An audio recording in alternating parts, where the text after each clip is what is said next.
Engleski istraživač i autor David Icke već se preko četvrt stoljeća bavi proučavanjem procesa koji oblikuju naše društvo. Napisao je 10-ak knjiga u kojima je postupno otkrivao sve dublje veze nevidljive na površini, a koje su mu govorile da se zbivanja oko nas, kako u prošlosti tako i danas, ne zbivaju nasumično, već su dio nekog dugotrajnog vođenog plana. Na tom mjestu stvari postaju i čudne, no u temelju mnogih manipulacija nalaze se naša uvjerenja o tome što svijet jest. A o podrijetlu tih uvjerenja rijetko kada razmišljamo, mada se na njih oslanjamo kada donosimo zaključke i odluke. U knjizi Fantomski ja, David Icke bavi se upravo tim pitanjima, pa smo ne po prvi put sastanak dogovorili ovdje, na Rubu Znanosti.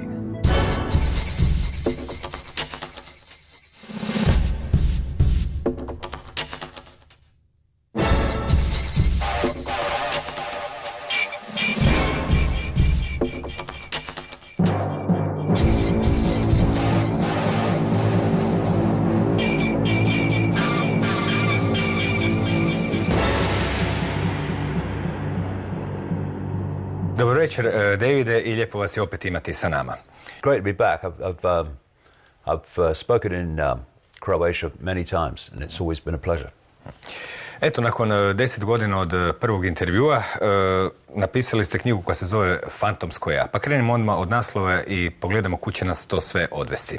Well, my contention is, and I think it's pretty obvious when you look at the world, is that the vast overwhelming majority of people are living a fake self-identity. And this is being systematically manipulated to, in effect, hold our sense of reality only in the realm of the five senses, which is a very, very, almost laughably narrow band of frequency that we're interacting with reality upon. For instance, according to mainstream science, the electromagnetic field, electromagnetic spectrum, is 0.005% of what exists in the universe. If you look at a graph of the electromagnetic spectrum, you'll see a tiny little sliver in the middle of it called visible light. That is all humanity can see.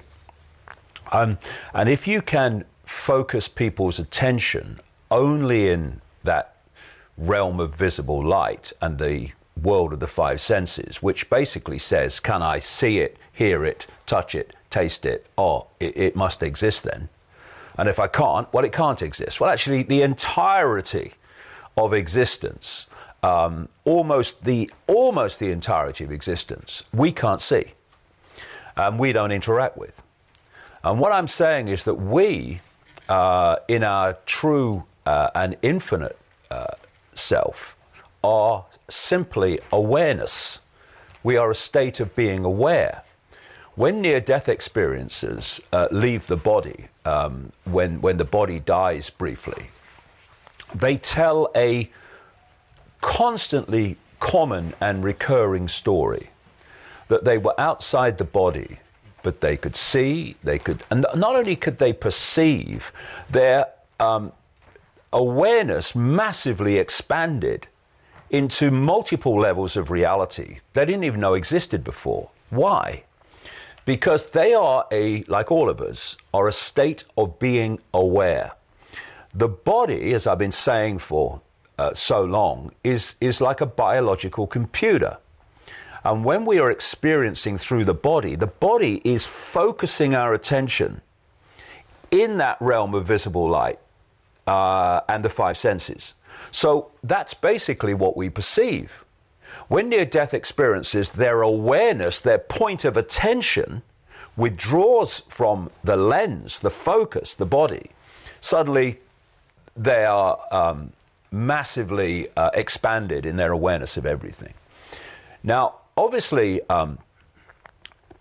we need this external vehicle to interact with this reality. Otherwise, I couldn't pick that glass up, because my awareness is on such a different frequency to that glass that it's like two radio stations sharing the same space. They don't interact with each other because they're on different frequencies. So our awareness has this external vehicle within the frequency band it is experiencing, i.e. this reality, and thus we can interact with it. However, if our focus of attention is entirely also only within this band of frequency, then we are in this world and we are of it. We have no other way of filtering our experience, filtering our sense of reality, except through the five senses. And what information is bombarding the five senses all day, every day? The education system, the mainstream media, science, medicine, corporations through their advertising and stuff. We are isolated in the five senses, if we allow it to happen. And then that isolated sense of awareness is programmed with a perception of reality, a perception of the world, a perception of self. And this isolated awareness I call phantom self. The real self is awareness. Phantom self is the perception that we are the labels we give ourselves. We are our name, we are our life story, we are our race, we are our culture, we are our religion. They are not who we are. They are what our awareness is experiencing, and that's very, very different. If you start to misunderstand the difference between what we're experiencing and what we are, then you get pulled into the world of limitation, the world of I can't, the world of little me. Because when you can only perceive reality through the five senses, all you can see is limitation. You can see reasons why nothing can be done. But then when you start expanding your awareness beyond the five senses, you are now in the world physically, but you're not of the world in the sense of your point of observing the world. And the world starts to look very different. Now, instead of just seeing dots that seem to be unconnected, now you're seeing pictures. And it completely transforms the way you see not only the world, but yourself. And what I've been incredibly encouraged by on this World Speaking Tour since last June 2016, going to Australia and America and all over Europe, is the number of people who are now starting to go through that process and starting to see the world differently. And when they say to me, it's obvious, why didn't I see it before? Well, because you were there before. Now you're here. Now you're looking from a different point of observation, and thus you're seeing the world differently. And of course, once you start expanding your awareness into greater levels of insight, intuition, knowing, seeing through the illusion, that is a nightmare for any force that wants to hold humanity in a position of mass enslavement, because you can't enslave 7 billion people, quote, physically. Not that there is any physical, I'm sure we'll get into that, but you can't, there's not enough of you. So what you have to do is you have to hijack their perceptions of reality. And through that, you then start dictating how they see themselves, how they see the world, what they will support, what they won't support, what they will challenge, what they won't challenge. You control their lives once you control their perceptions. And absolutely crucial to this is the creation of phantom self, the creation of the illusion that what we're experiencing is who we are.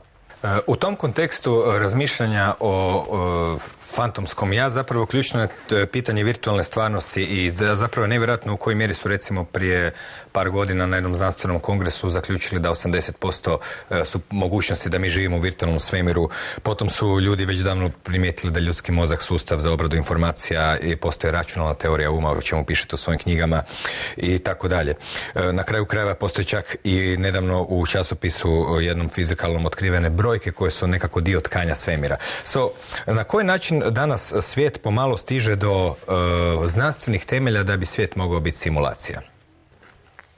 Well, what's hilarious to me now is that all those years ago when I was writing and speaking around the world and saying, actually, we live in a holographic simulation, Loads of people found that hilarious. This guy's crazy.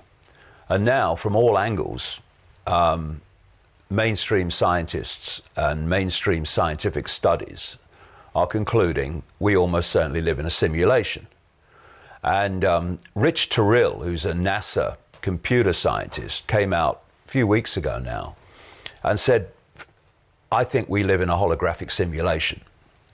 And of course, the next thing from that is, if it's a holographic simulation, some intelligence has created it. So now we're starting to move, and as he said, it could be extraterrestrials. We're now moving into this realm where even the most far out, perceived far out, of what I was writing and talking about all those years ago is being addressed by so many mainstream scientists. And you know, when you look at the way we interact with reality, when you go out of the norms and the what we're told about reality by the education system and the media and all that stuff, and you go in and you actually research what we're doing rather than what we're told we're doing, it's the most obvious simulation. How many people know that the physics of computer games are the same physics of our reality? And let's look at that in a simple way. You now see these very sophisticated virtual reality games where they put on the gloves and the headset and the audio, and they then experience a virtual reality. And if you watch these people while they're experiencing it, they are reacting as if it's real, right? What is a computer game doing? It's hijacking or hacking into the very process through which we create reality. So it's hacking into the five senses: touch through the gloves, sight through the headset, audio through the ears. And that is overriding the reality that we are decoding through the same processes, and suddenly we're seeing a virtual reality experience, which seems incredibly real. The five senses are simply taking waveform information, you think of it as Wi-Fi, and they're turning it into electrical information, which is delivered to the brain, and the brain turns it into holographic digital information. In terms of visual information, everything we're seeing in this room now, and you could go out on the top of a mountain and look at a vast panorama, doesn't matter. It will all only exist in that form in a few cubic centimeters at the back of the brain. The world we perceive to be outside of us is actually inside of us.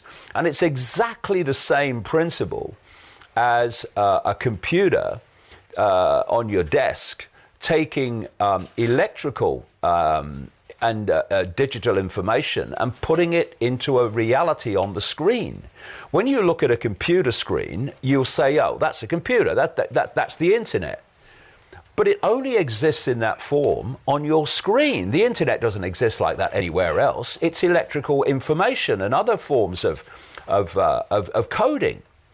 Mathematics, that's what it is.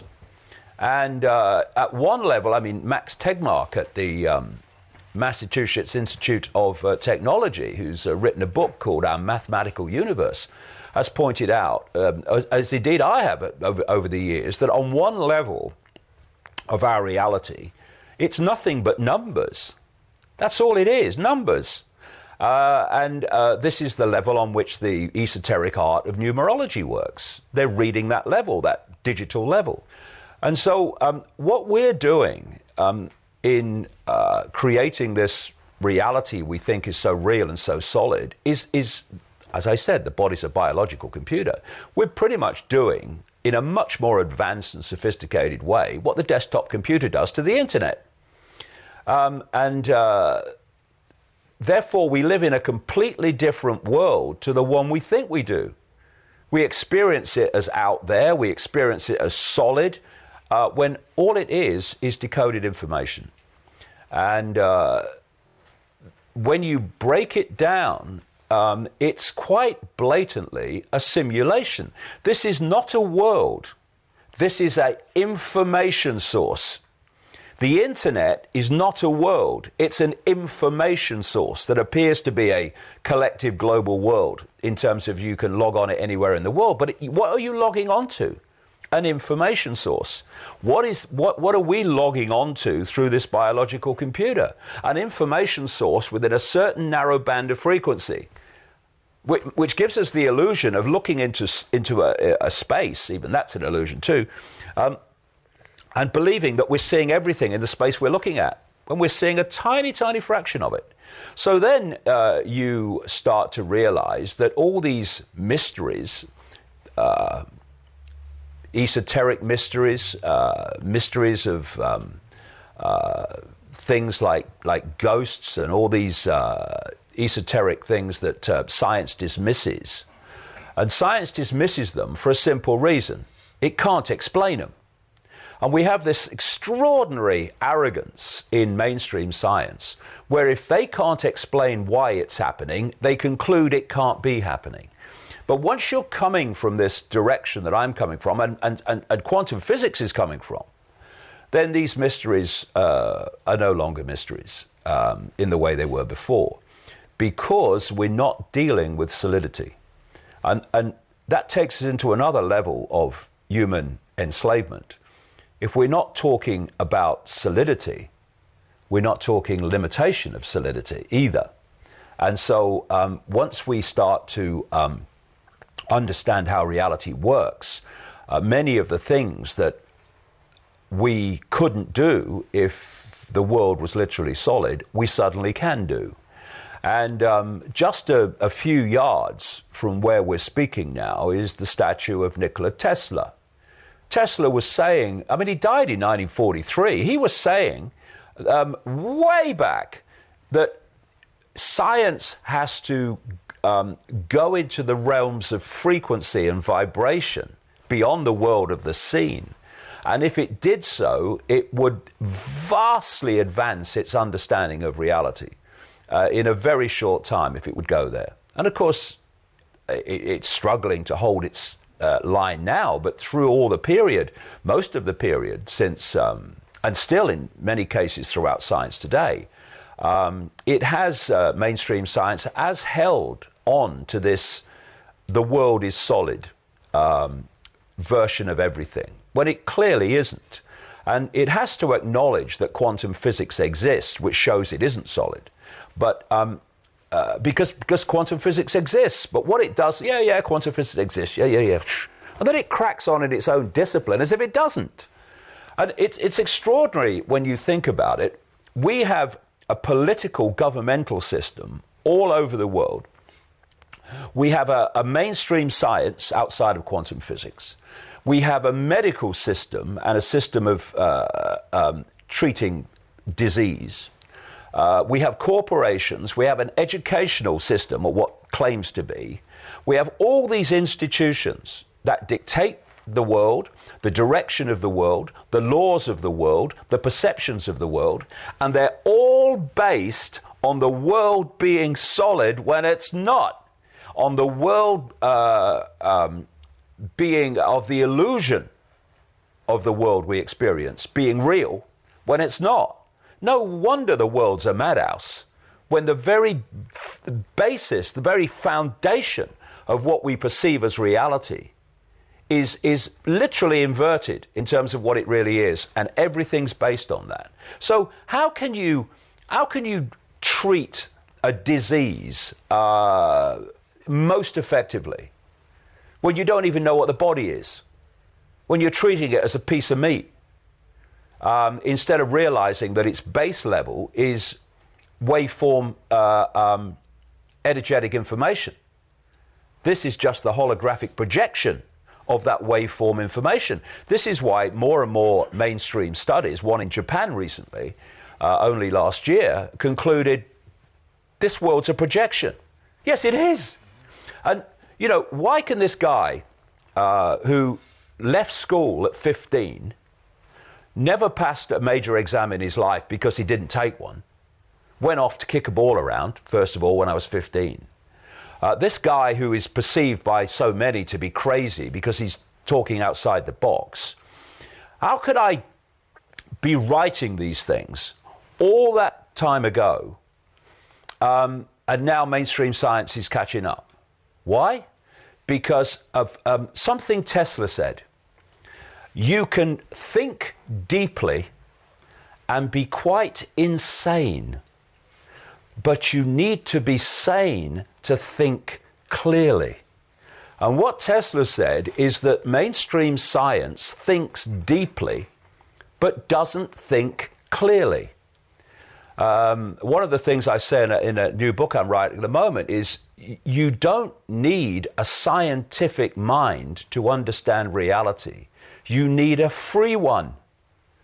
And the scientific mind can be a massive drawback to understanding reality. Because, you know, if you look at a human life, it is a 24/7 almost downloading of a program of perception.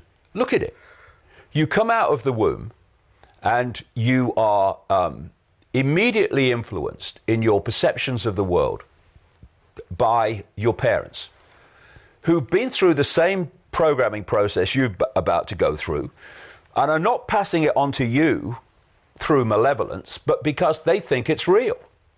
So immediately you're out the womb and you're already having your perceptions directed and molded by your parents. Then 3, 4, sometimes 5 years only after you enter this reality, you're sitting at a desk and an authority figure called a teacher is telling you at least 5 times a week, hours and hours a day, what is, what isn't, what's right, what's wrong, what's possible, what's impossible, what's happened, what's not happened. And in terms of control, they're telling you when you have to be there, when you can leave, when you can eat, when you can talk, when you can go to the toilet. You've only just arrived, and this is going on. And then all the way through your formative years, right into your teenage years, this download of the state's version of reality is going on. At the same time, your parents, when you're younger, are confirming, except those that have expanded their awareness, they are confirming that what you're being told at school is true.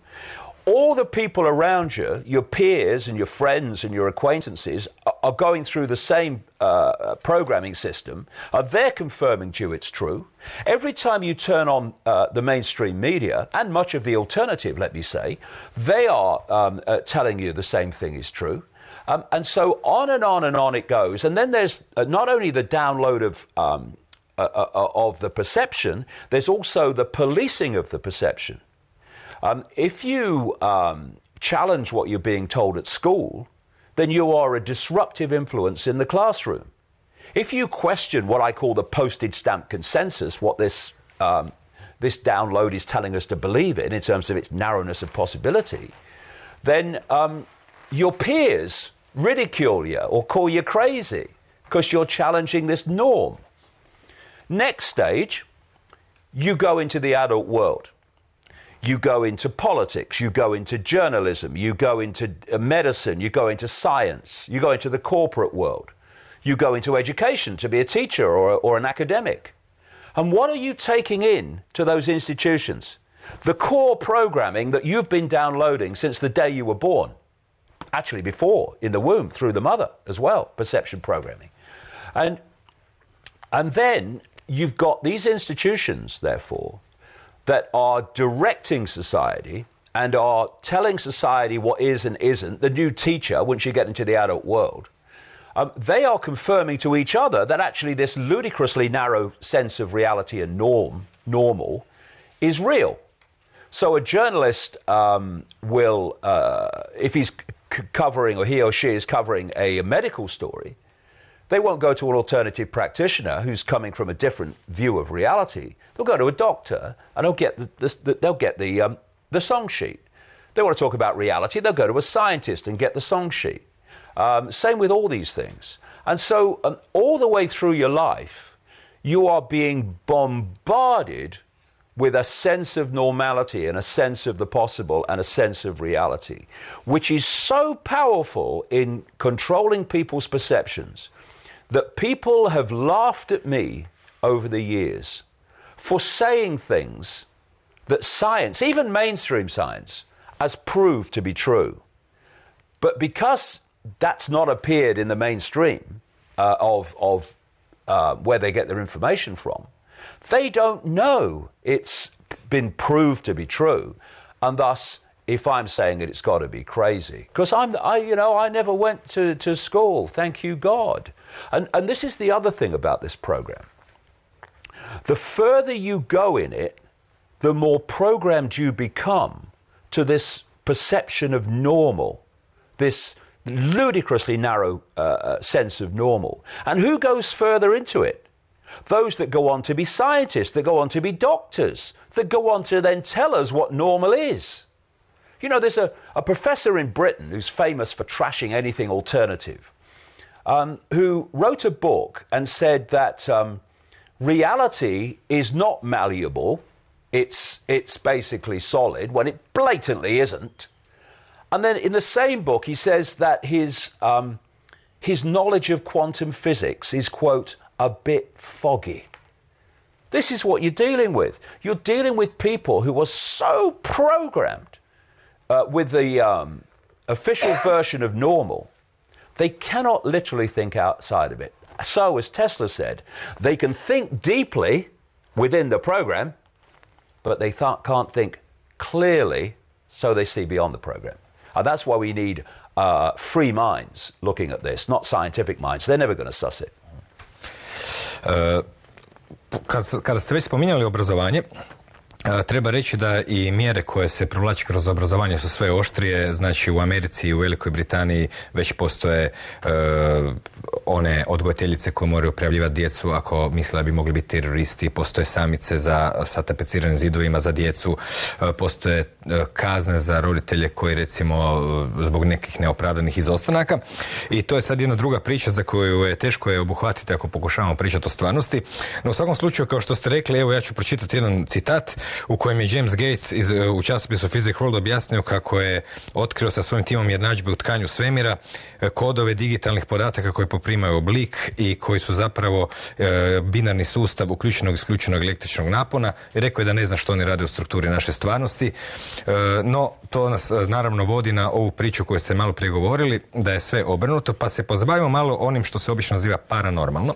Znači, paranormalno je u stvari normalno iz te perspektive, i unutar toga se ističe recimo biolog Rupert Sheldrake sa svojim mnogobrojnim knjigama, on je također bio gost ove emisije, koji je doveo u pitanje sve teze da je priroda mehanička, da je materija nesvjesna, da su zakoni prirode fiksni, da je ukupna količina materije energije ista, da je priroda nesvrhovita i tako dalje. On je u stvari krenuo potvrđivati te teze, na kraju je ustanovio da su sve do jedne pogrešne. Među tim tezama paranormalno i normalno je, neke se ističu koje su bitne za našu priču, to je recimo ideja električnog svemira. No možete je proširiti i na neke druge ako imate inspiraciju. Anything outside of what I call the postage stamp normal is referred to as paranormal. It's not paranormal, it's para-postage stamp normal. That's all it is. And it's like Tesla said, when you go into the realms of frequency and vibration, you go into those realms from which this world is a projection. And thus you can see and explain things within the projection that if you think the projection is all there is, and it's solid, etc., you'll never explain them. So, just take a few paranormal things. Ghosts. Well, if you have two radio stations, one's the dominant one and one's an interfering station. The interfering station is nothing like as sharp as the main station, but you can still hear it, you can still perceive it. If you look at that in terms of a visual experience, you've got the prime station. This is this visible light realm that we occupy, this narrow band of frequency. And anything that gets close to it, but is not in it, will not look solid because we're not decoding it in a sharp way that makes it appear solidly holographic. So it's ethereal. It's ethereal. We perceive ghosts as ethereal because they're not on the same frequency we are. If they were on the same frequency we are, they'd look as solid as you and me. Then you go to psychics, for instance. What are they doing? Well, we operate within a certain band of frequency. Our brain operates within a certain band of frequency. Provable fact, mainstream science. And what psychics are able to do, and mediums, the good ones, there's loads that call themselves psychics and mediums who are just kidding themselves as well as other people, but the good ones, they're able to expand their awareness, their frequency, further into the field, into other levels of awareness that are not in the world of our scene. And they are therefore able to tap into information and insight and bring it down into this world, or into this information source, what it is, in a way that many others can't, but a way in which everyone is supposed to. See, when you focus attention, as the system does, through the five senses and only in the realm of the five senses, you are focusing attention on a narrow band of frequency. What is that doing? That's disconnecting you from an awareness of the wider frequency. You see, why do animals know when an earthquake's coming? Why do they know when there's a storm coming before humans do? Because they haven't been to school. They don't read the local newspaper and watch the mainstream media. They've not got peer pressure all the time that we've discussed to desensitize them from the wider field and focus them only at a tiny band of it. So because everything is energy in the end, everything is waveform energy in its base form, just like Wi-Fi. Think Wi-Fi fields. When an earthquake is in the process of unfolding, or a storm, it doesn't just happen. Oh, it's an earthquake. There's a process. Like with a storm, there's a process.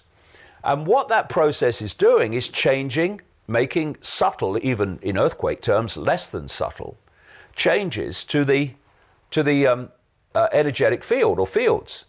Now, animals, even insects, are able to feel and be sensitive to those changes, so they know something's coming. Humans are so insensitive to these changes because of this five-sense focus of attention that they only know there's an earthquake when the earth moves. They only know when there's a storm coming when they see it. And therefore we've become massively desensitized from these things. But we're all meant to be multidimensional awareness that interacts with other levels of awareness. But we've been manipulated not to. Why?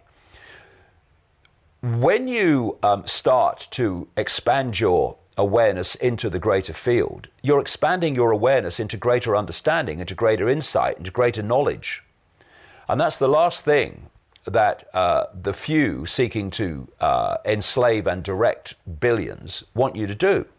They want you isolated in a sense of little me, in a sense of everything's apart from everything else, rather than we're all expressions of the same awareness having different experiences.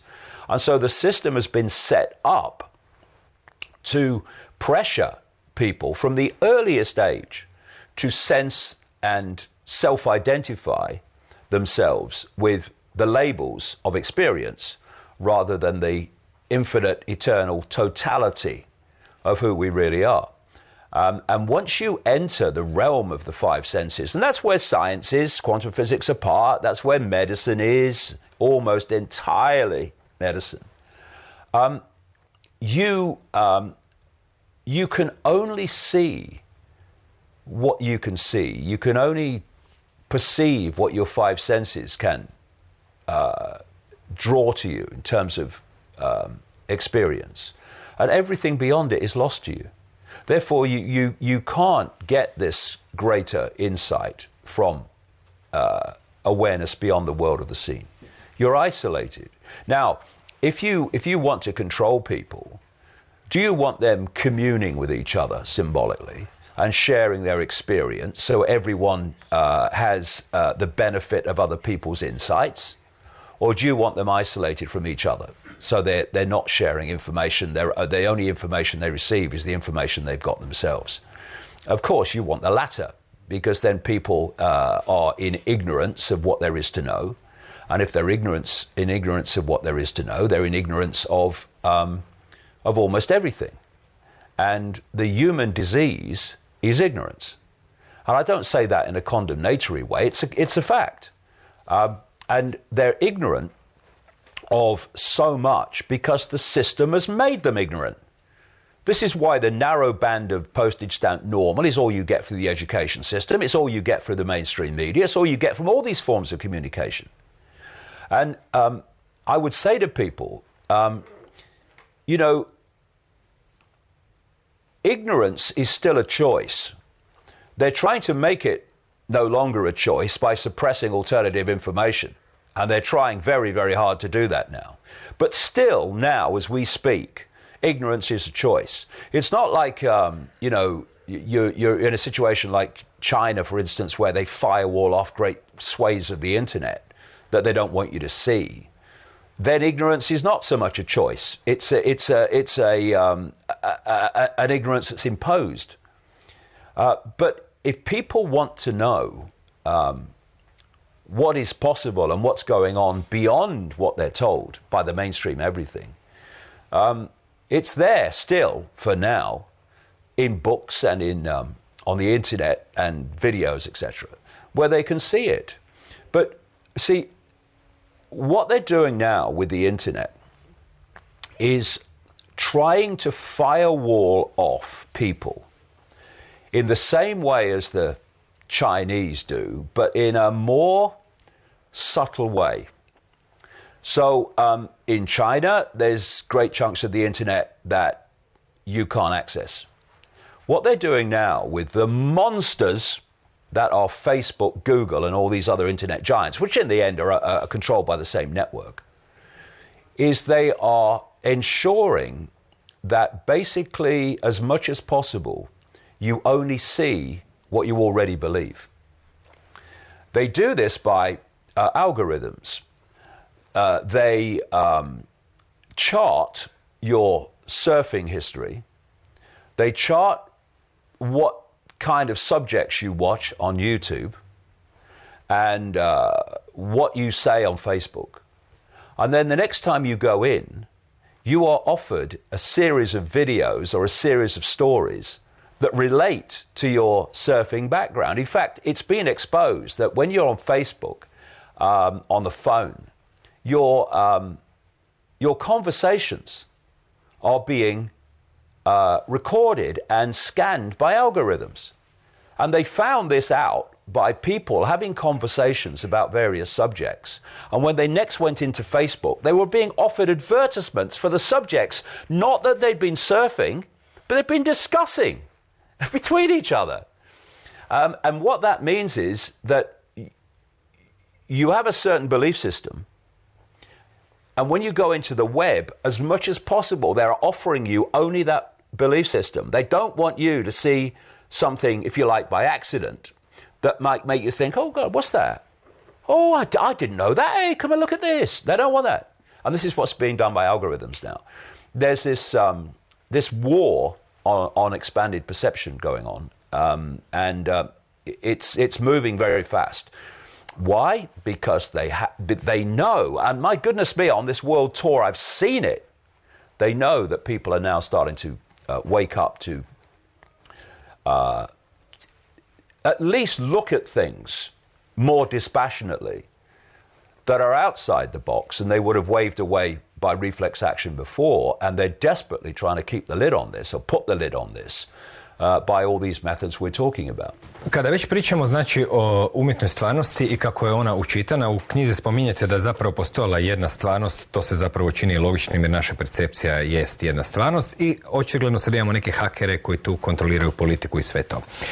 Zanimljivo je što obično, mada je vaša središnja tema upravo priroda stvarnosti, često vas povezuju i po internetu, a David Icke, to neko vjeruje u gmazove. No, zanimljivo je kad već se bavimo stvarima iz jednog novog kuta kojim se do sad nismo bili naučeni gledati, obratiti pažnju na neke povijesne dokumente koji u stvari se mogu nadovezati, mada su povijesni, na ovu sasvim modernu tehnološku priču koja će nas kasnije s vremenom dovesti i do transhumanizma i drugog. Stoga bih vas zamolio da ispričate što to knjižnica u Nag Hammadiju govori i što su ta gnostička učenja pokazala, dakle dokumenti koji su jednostavno bili nađeni onakvi kakvi su bili zapisani i na koji način oni možda kriju ključ tajne od kuda i što se zapravo dekodira, s obzirom da, naravno, kao što ste rekli, ako neka stvarnost jest virtualna i kodirana i ako postoji elita koja čuva, znači netko mora nad tim informacijama imati nadzor.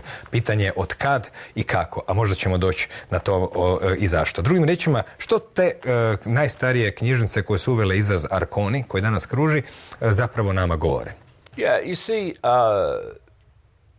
when you think of the narrow band of sense of the possible within what I call the postage stamp normal, when I'm talking about a non-human force manipulating human society from the unseen, and of course the unseen, as we've discussed, is almost the entirety of reality that we can't see, that blows a lot of people's minds. But you see, it's not me they should be looking at when they laugh and dismiss. They should be finding themselves a mirror. And they should ask themselves why they find this so funny and not credible. Without an ounce of research, by the way, and as Einstein said, condemnation without investigation is the height of ignorance. Because let's just break this down. We can see a laughably small fraction of reality, visible light. Laughable, it's so tiny. Beyond what we see is the entirety of existence. So, what do you think?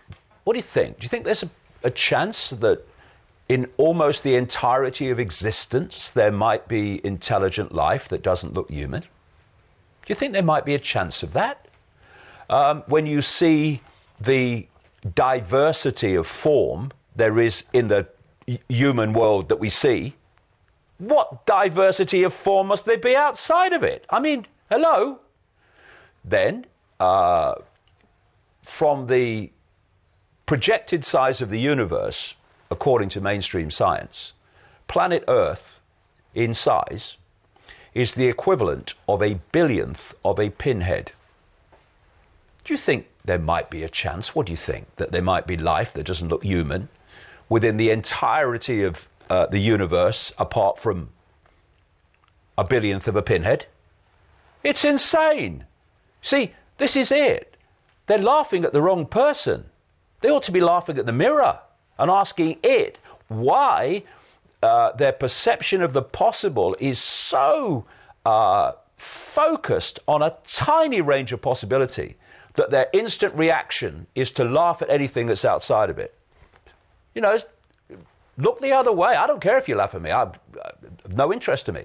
But, you know, a bit of advice, ask why you're laughing, given the kinds of things that I'm saying now about the chances.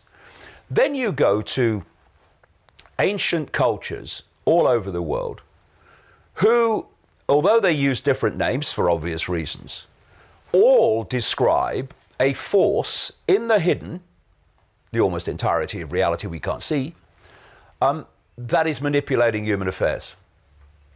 Right across. And often they are describing this force in similar terms. I mean, you mentioned the Archons, the Gnostic people who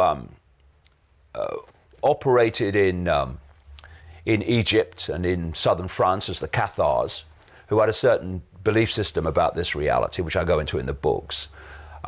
They described this force as archons, which is comes from a word meaning rulers. And how they describe these archons is the same way that the Islamic world and the pre-Islamic world, which is where it came from, described the jinn, from which we get the term genie. The Islamic world says of the jinn that they're made from smokeless fire. The Gnostics say of the archons they're made from luminous fire. You see these common themes. Then, if you look at the way ancient cultures and the shamans of those cultures were describing this force, they can't describe something in their own historical setting in terms of computers, in terms of simulations. We have that ability because we have that technology around us now, and thus we have the analogies. Makes it much easier for people like me to describe what I'm saying because we have the technological analogies and we have Wi-Fi and we have computers. But in those times, they didn't. So they had to describe this in the language of the day. When you transcribe the language of the day across to modern technology, they're describing a simulation. That's what they're describing. And they're describing a force that created the simulation. And what are people like Rich Terrell, the NASA computer scientist, saying? That he's now convinced we live in a holographic simulation that had to therefore be created by some intelligence. So when you put the dots together, you start to see the forest, you start to see the picture. But when you're only looking at dots in isolation, then you can't see the picture. How can you? And look at the five sense mind, which we are manipulated from cradle to grave to stay in. How does it perceive the world? In dots, as everything apart from everything else. And thus, it's isolated from that level of itself, not least in the right side of the brain, which sees pictures, not pixels, which sees forests, not twigs. And it's systematic. You look at the work of Silas Bean, the physicist Silas Bean, and his team at the University of Bonn, which have been investigating whether we live in a simulation and concluding we almost certainly do, and that even down to, they suggest, it's actually made of a lattice of cubes. And they are outside the box, not because they have decided that that's where they're going to go, but the information that they've uncovered from the studies they've done have taken them outside the box. And if we, when the Gnostics, who were like the Gnostic Cathars in southern France, the Gnostics in Egypt, who were destroyed by the Roman Catholic Church, whenever the Gnostic belief system got a grip in any society, the Roman Church sent the boys in to destroy them, as they did the Cathars in the siege of Montségur in 1244. The Gnostics, in their language, were describing a virtual reality, which they said this force had created to enslave humanity. They were describing the way that what we perceive as the physical world is this manufactured illusion to hold us in servitude to ignorance and therefore keep us under control. How did they? But they were describing a simulation, in my words, that they called Hal, because they were written in Coptic Egyptian.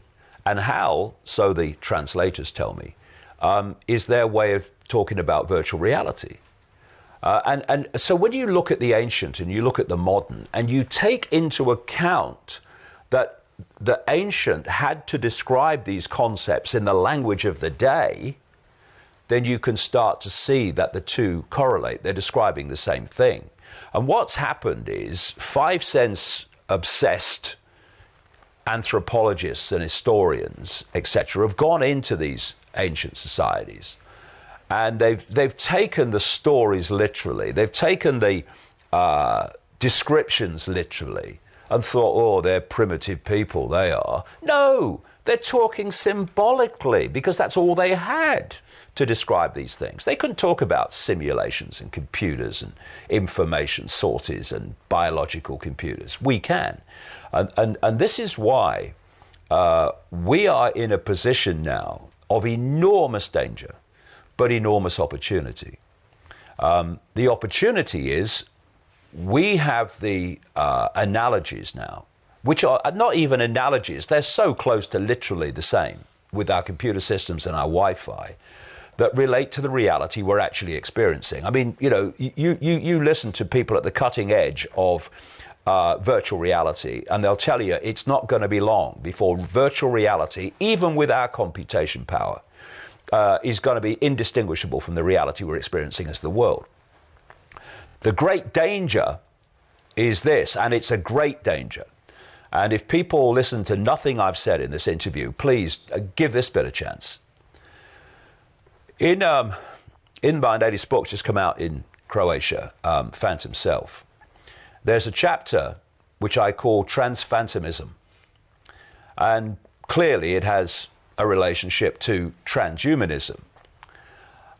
We've discussed how humanity has been controlled and herded into a tiny fraction of perception called visible light and the five senses through the creation of phantom self, which is the perception that all the labels we give ourselves is who we are. We are now at the point where they're going to where they were always going all along. But they had to manipulate humanity's knowledge, not wisdom, knowledge, to the point where we could build our own technological prison. And we're there. Transphantomism is taking this control and isolation of our perception into the technological world. They want to put technology inside us that will be connected to artificial intelligence. And artificial intelligence will then provide our perceptions, our thinking, and our emotional reactions. The human will be gone. Now, don't listen to me. Listen to the global sales pitcher of transhumanism, a Google executive, the monster that is Google, called Ray Kurzweil. He is now openly saying, and it is claimed that over the years where he's made his predictions about the technological advancement and its effect on humanity, he's been about 80% true, correct, up to this point, even in his timescale. He is saying that by 2030, we are speaking in 2017, humans will be connected technologically to what he calls the cloud. And this is not me overhearing a conversation or anything and exposing it. This is him speaking publicly. And that from the point of connection,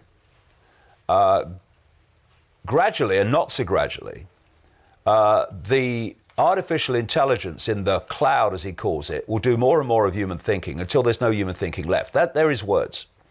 Now, why are these people, like him, openly coming out and saying this? You'd think they wouldn't want us to know.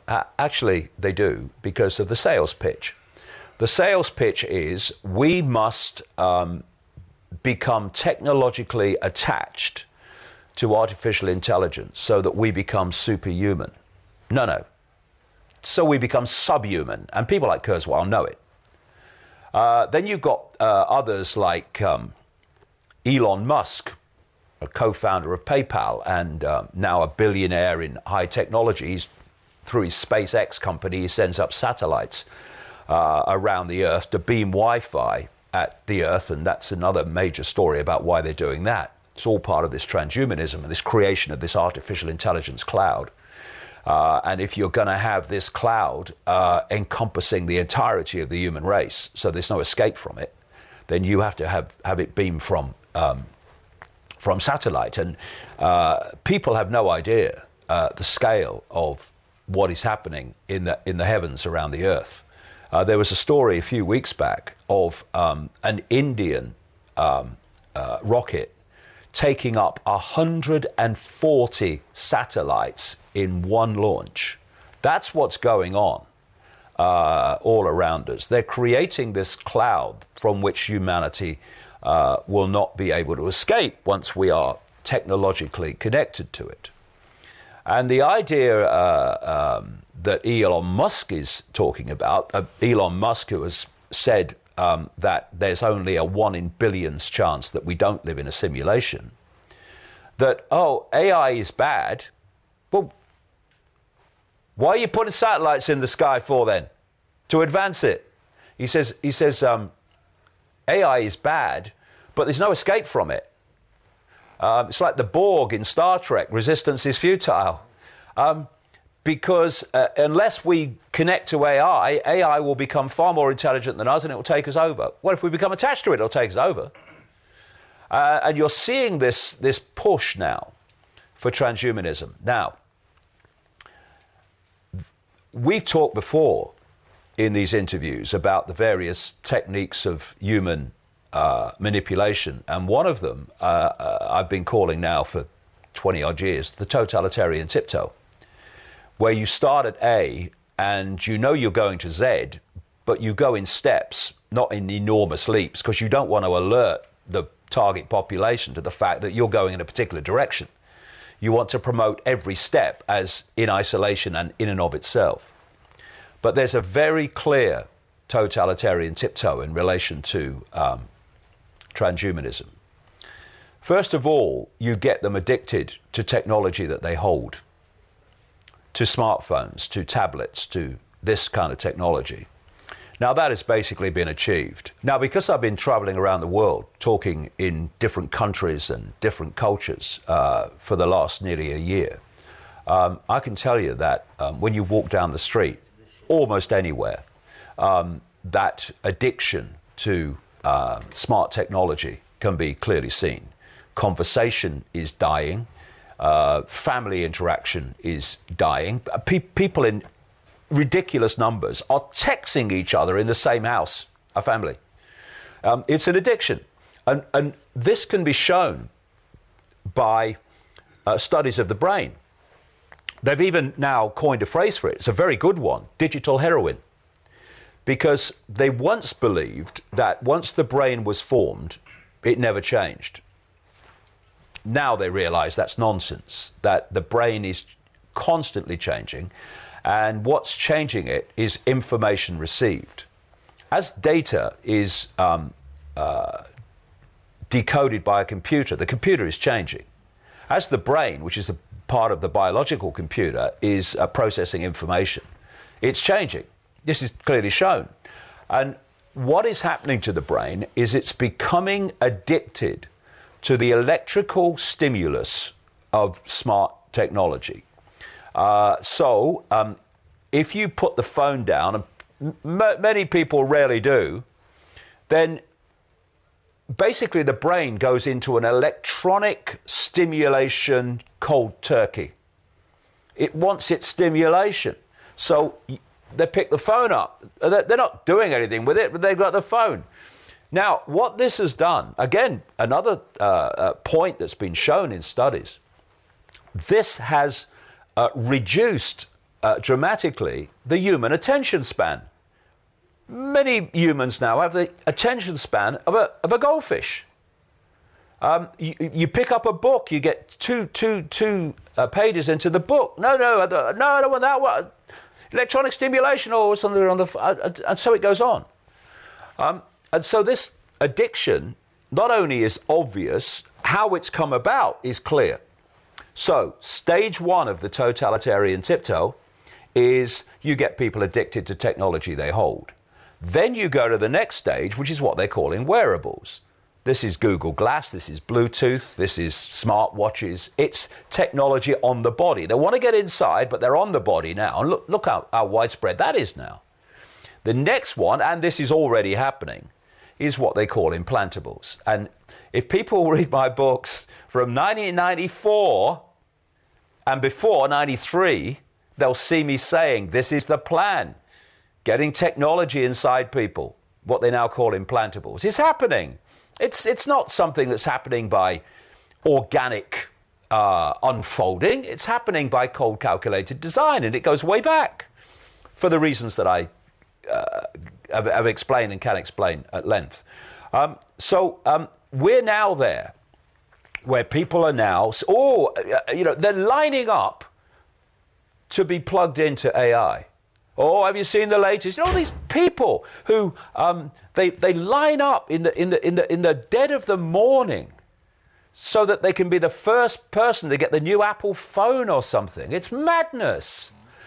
And then they go on to the next one. Oh yeah, well, you know the latest. You put it inside you. Oh, no need for. It's like with payment. You start with cash, and then you go to credit card, and now it's just doing that with a smartphone. They're moving us along to it, and the idea is that we. As old as Huxley said in Brave New World, who wasn't coming purely from his imagination, he was an insider. He knew what the plan was. So did George Orwell, who was taught French at Eton College, the elite college where the Royals go to in England, by Aldous Huxley. They were coming from a knowledge of what the plan was. This is why they've been so remarkably accurate in the way they talked about this dystopian society. And so the idea is that people, as Huxley talked about, welcome and love their servitude and love the technologies that enslave them. And I'll say this, if anyone has technology put inside them to connect them to AI, bye-bye, nice knowing you. Because very soon, you will not be the person you were before. You'll be an AI computer terminal on an AI internet. David, evo za drugi nastavak emisije ćemo staviti neke detalje vezane uz pitanja zašto, kako i slično. Ovaj put, u ovom prilikom ćemo završiti sa ovim riječima pa do sljedećeg tjedna. Doviđenja.